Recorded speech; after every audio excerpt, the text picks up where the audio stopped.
ZRemesher will turn your high poly models into low poly models. With Symmetry enabled, ZRemesher will generate symmetrical topology even if your mesh isn't symmetrical. Also, turning Symmetry off will do the exact opposite to your generated topology. Enabling the Keep Groups button will keep the exact polygroups and their colors after ZRemeshing your model. Another example of Keep Groups, this time with more polygroups. When done, ZBrush will retain the shape and placement of polygroups if given enough resolution. Default settings will produce these results on this mesh.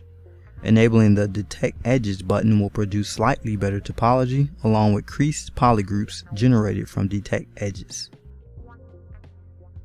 The Target Polygon Count slider sets your intended poly count for ZRemesher. Do note that ZBrush will do its best to hit this number measured in thousands as well as retain form.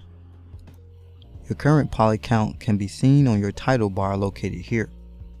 After ZRemeshing with a target of 5,000, ZBrush felt it was too low to retain most of its form and instead gave me a 9K mesh. However, if you undo and hold the Alt key when pressing ZRemesher, you will generate a mesh that is closer to your target count. These buttons will place your poly count slider as poly count presets.